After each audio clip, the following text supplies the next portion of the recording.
오늘은 회복 탄력성이라는 단어를 조금 다르게 들어보려고 합니다. 흔히 회복 탄력성은 힘든 일을 겪고 다시 일어나는 힘이라고 말하죠. 그런데 이 책이 제안하는 핵심은 그 힘이 성격이 아니라 기술에 가깝다는 점입니다.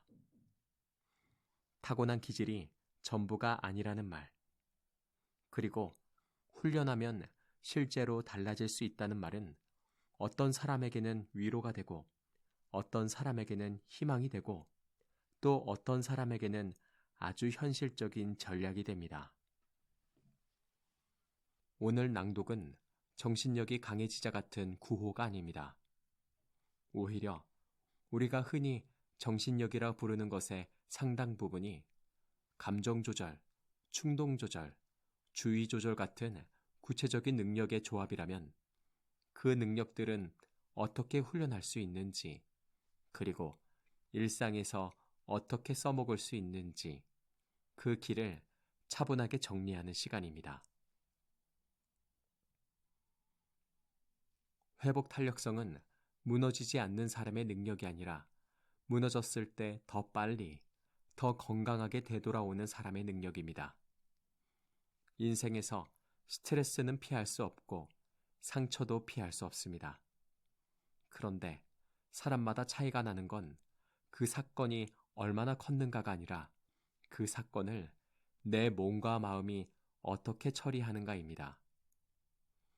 같은 말을 들어도 어떤 사람은 하루가 망가지고 어떤 사람은 잠깐 흔들리고 다시 돌아오죠. 그 차이는 마음이 약해서가 아니라 대개는 회복 과정의 자동 반응이 다르게 설계되어 있기 때문입니다. 그래서 회복 탄력성은 이런 질문으로 바뀝니다.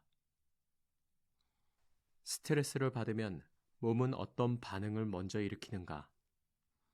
불안을 느끼면 생각은 어떤 방향으로 자동으로 흐르는가? 분노가 올라오면 행동은 어떤 방식으로 급해지는가? 이 자동 반응을 바꾸는 것이 이 책이 말하는 훈련 가능한 회복 탄력성의 출발점입니다. 우리가 흔히 하는 착각이 있습니다. 마음이 약해서 스트레스를 받는다는 생각입니다. 하지만 실제로 스트레스는 먼저 몸의 시스템에서 반응이 시작되는 경우가 많습니다.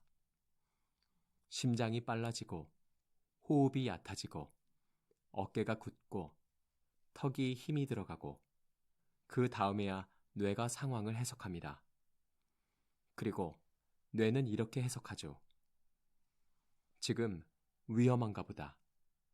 지금 나는 공격받는 중인가 보다. 여기서 중요한 순환이 만들어집니다.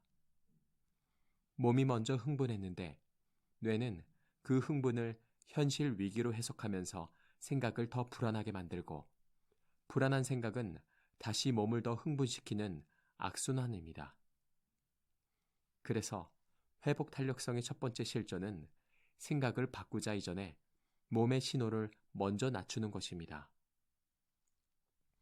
불이 난 집에서 불을 설득해서 꺼보자는 말은 성립하지 않습니다. 먼저 물을 뿌리고 산소를 차단하고 불의 규모를 줄여야 합니다. 감정도 비슷합니다. 감정은 설득만으로 가라앉지 않을 때가 많습니다. 특히 밤에는 더 그렇습니다. 이 책의 흐름을 낭독용으로 단순화하면 이렇게 정리할 수 있습니다. 첫 번째, 감정 조절. 두 번째, 충동 조절, 자기 조절. 세 번째, 대인 관계와 낙관성, 의미 부여 능력. 감정 조절이 안 되면 작은 자극에도 몸이 과열되고 그 과열 상태에서 내리는 판단은 대개 극단적으로 기웁니다. 자기 조절이 약하면 감정이 올라오는 순간 행동이 빨라지고 말이 거칠어지고 성격이 급해지고 그 결과 상황이 더 망가지면서 회복이 어려워집니다. 관계가 흔들리면 스트레스는 오래 지속됩니다. 사람은 사회적 존재라서 정서적 안정감이 줄어드는 순간 뇌는 세상을 더 위험하다고 판단하거든요. 회복 탄력성은 마음 먹기의 문제가 아니라 감정, 행동, 관계라는 현실적인 영역에서의 훈련 문제입니다. 감정 조절은 억누르는 게 아닙니다. 억누르기는 오래 못 가고 나중에 더 크게 터질 때가 많습니다. 감정 조절의 핵심은 감정을 없애는 것이 아니라 감정이 올라오는 초기에 알아차리는 속도입니다. 분노든 불안이든 처음에는 아주 작은 신호로 시작합니다. 가슴이 답답해진다든지, 손이 차가워진다든지, 입안이 마른다든지, 말이 빨라진다든지, 그 작은 신호를 5분, 10분 뒤에 알아차리면 이미 감정이 크게 올라와 있고 그때는 조절이 어렵습니다. 하지만 10초, 30초, 1분 안에 알아차리면 다릅니다. 그래서 딱 한 가지를 가져간다면 이 문장입니다. 감정이 올라오면 먼저 몸의 신호부터 체크하라. 호흡이 얕은지, 턱에 힘이 들어갔는지, 어깨가 올라갔는지, 손이 차가운지, 말이 빨라졌는지. 이 체크가 빠를수록 회복은 빨라집니다. 자기조절은 거창한 의지가 아닙니다. 자기조절은 자극과 반응 사이에 공간을 만드는 능력입니다. 누가 자극적인 말을 했을 때 즉시 반응하지 않고 0.5초라도 멈출 수 있는가? 불안이 올라올 때 즉시 최악의 시나리오로 달려가지 않고 한 번만 더 확인할 수 있는가? 짜증이 났을 때 즉시 말로 쏟아내지 않고 물을 한 모금 마시고 호흡을 한 번 정리할 수 있는가? 이 공간이 늘어날수록 삶의 주도권을 조금씩 되찾습니다. 그리고 그 훈련에서 효과가 큰 축 중 하나가 주의 조절입니다. 주의 조절이 약하면 주의는 늘 자극적인 것에 끌려가고 그 자극은 감정을 흔들고 감정이 흔들리면 행동도 흔들립니다. 마음이 강해지기보다 주의를 어디에 둘지 훈련하자가 더 정확한 처방이 될 때가 많습니다. 낙관성을 오해하면 좋게 해석해 같은 얄팍한 위로가 됩니다. 그 말은 상처받은 사람에게 때로 폭력처럼 들리기도 하죠. 하지만 여기서 말하는 낙관성은 현실을 무시하는 긍정이 아니라 현실을 바라보는 해석의 습관에 가깝습니다. 사람은 사건 자체보다 사건을 설명하는 머릿속 문장으로 더 오래 고통을 받습니다. 실수했을 때 나는 원래 이런 사람이야 라고 결론 내리면 그 실수는 정체성을 공격합니다. 반대로 지금 피곤했고 준비가 부족했고 다음엔 구조를 바꾸자라고 해석하면 그 실수는 개선할 수 있는 사건이 됩니다. 회복 탄력성이 높은 사람들은 나를 공격하는 문장 대신 사건을 다루는 문장을 선택하는 경향이 있습니다. 이건 마음가짐이라기보다 언어 습관에 가깝습니다. 내가 나에게 하는 말이 달라지면 회복 속도가 달라집니다.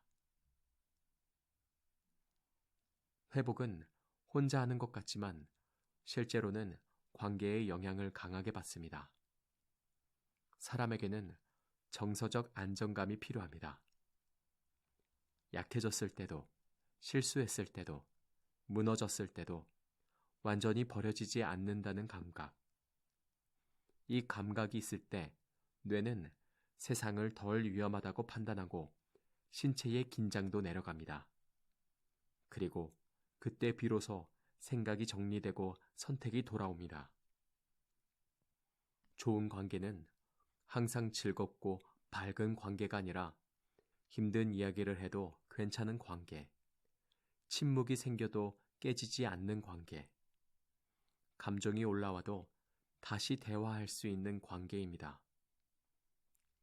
회복 탄력성이 높은 사람은 이런 관계의 통로를 최소 한두 개는 유지하려고 합니다.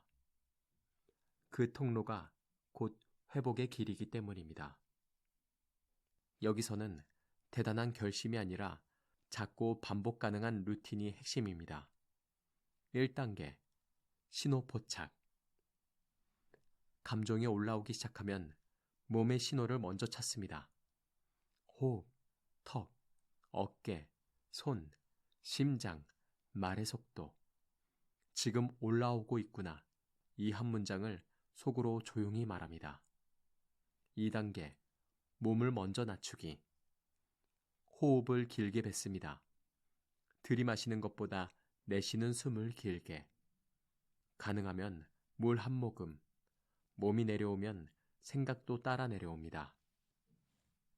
3단계, 해석 문장 바꾸기. 머릿속 자동 문장을 점검합니다. 난 끝났어. 난 원래 이래.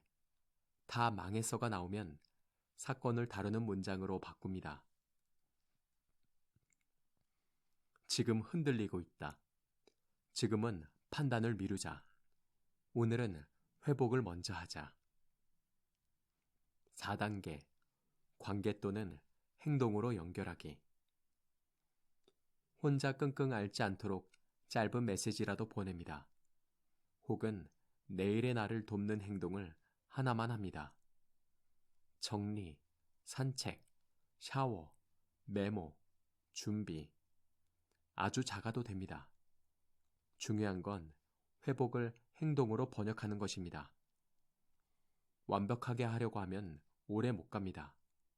하지만 대략이라도 반복하면 회복 속도가 달라집니다. 회복 탄력성은 결국 나를 다시 살리는 능력입니다. 나를 다시 살린다는 것은 내 감정을 무시하지 않는 것이고 내 몸의 신호를 존중하는 것이고 내가 무너질 수 있는 존재임을 받아들이는 것입니다. 그리고 그 위에서 다시 돌아오는 길을 조금씩 만들어 가는 것입니다. 오늘 하루가 힘들었다면 오늘은 그저 힘들었다는 사실을 인정하는 것만으로도 회복의 첫걸음이 될 수 있습니다.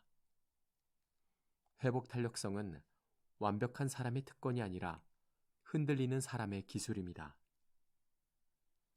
이 밤이 지나고 다시 일상이 시작될 때 조금 더 빨리, 조금 더 건강하게 돌아올 수 있기를 바랍니다. 지금까지 무엇이든 내레이션이었습니다.